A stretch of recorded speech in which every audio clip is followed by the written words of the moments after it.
I've started the original Metroid countless times, and I've actually never beaten it.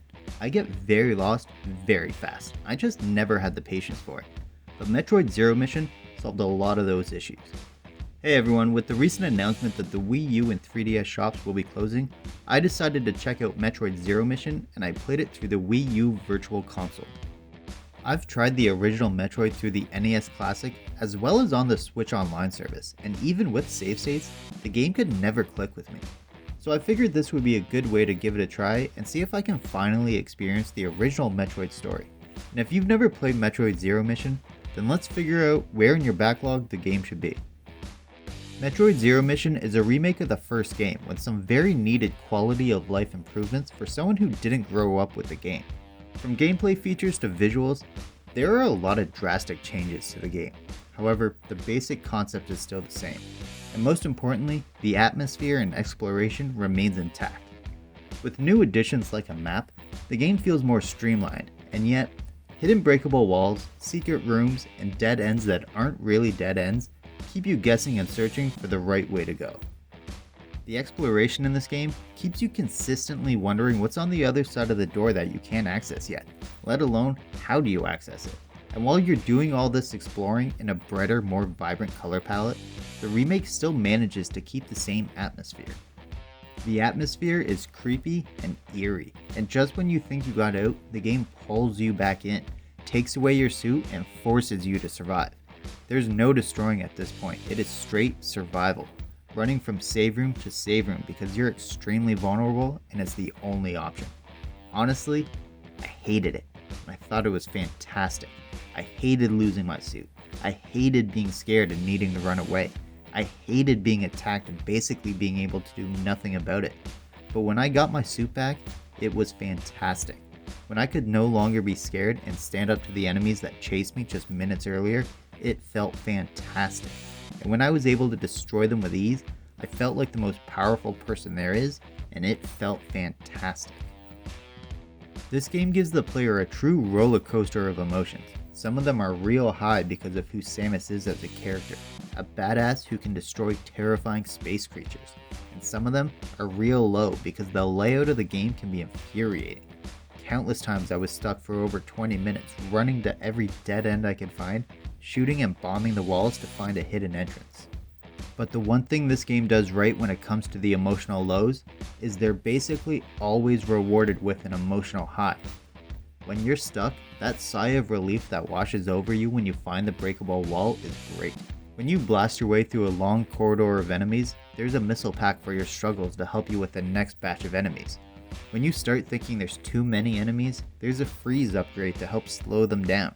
The game never lets the player get too down on themselves before there's another pick-me-up, and it helps the player progress through the game because they've learned there's always going to be another reward just around the corner. The exploration and the atmosphere is brought forward from the original game, but what's new to this game?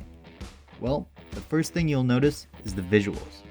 Zero Mission was created in a similar style to Metroid Fusion, with some brighter color palettes and more detail in the level and character designs, and I think they're a welcome change. I played this on the Wii U through the Virtual Console, and I think it looked extremely good. Everything was super clear, but even with the brighter color palette, they managed to keep the appropriate atmosphere through the cutscenes and the music. The music in the game is fantastic. It's catchy at points and extremely ominous at other points, and it flows together quite well. The sound effects are also really good, but while I think the music and sounds are really good for the game, I don't think they take anything to the next level when compared to the original. The gameplay is where this game takes its biggest leap. Things that seem so natural to video games now really make Zero Mission much more accessible to play. Coming from the NES, there was no crouching and no diagonal aiming. Just adding in those two features as well as a map makes this a much easier game to play, especially if you've never played a Metroid game before. The game also feels like it's a much faster pace. I know the speedrun times for the original Metroid can be ridiculously fast, but for someone going through it for the first time, it feels like it's a much faster version of the game. The running and jumping speed, the ease that you can go from area to area if you need to run back, and the bullet speed if you need to take out multiple enemies at once seem like a big step up from the original game. The plot and story itself is also rather short. For my first playthrough, I ended with a runtime of 4 hours, 36 minutes, and 37 seconds, and I only found 59% of the items, which means there was a lot more exploring I could have done. I actually don't think the game is too short though. In fact, the added area at the end really helps the game feel complete, and that it doesn't need to have any filler to extend the runtime. The game also has a ton of replay value. There are multiple endings with a different picture for the gallery that you need to fill, as well as unlocking the original Metroid game once you've completed Zero Mission for the first time, which is a fantastic bonus. Now, I know there are ways to sequence break the game, but I'm definitely not the person to talk about that. I played the game as what I assume is as intended.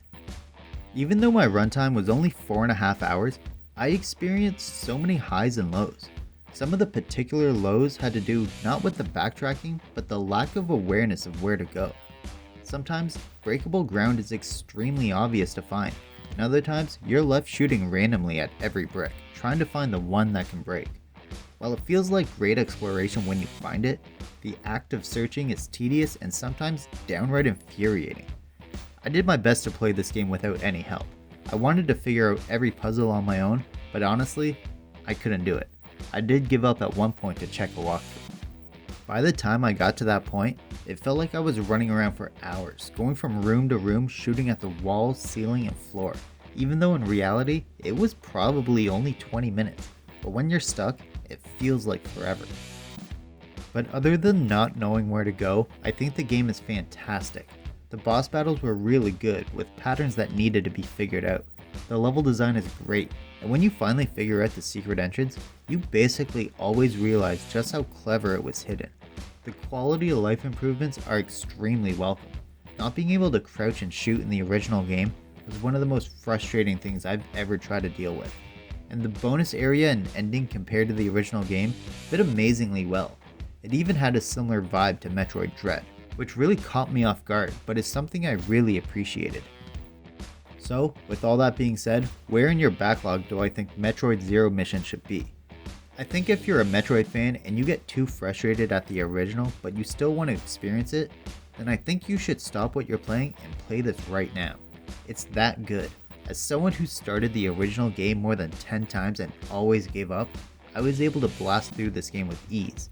Not because the game is easy, but because the improvements added in really helped make the game more accessible and enjoyable to the average player. And there we have it, my thoughts on Metroid Zero Mission played through the Wii U's Virtual Console. If you enjoyed the video, be sure to hit the thumbs up, it really helps out a lot. Be sure to share the video with anyone who might enjoy it. If you're new here, don't forget to hit the subscribe button. I actually recently just passed the 250 subscriber mark, and I couldn't be more grateful for all the support. Thank you to everyone here, I really appreciate it. If you're looking for another 2D side-scrolling game from Nintendo to play from your backlog, then be sure to check out my video on Kirby's Epic Yarn. Thank you for making it to the end of the video. Thanks for watching.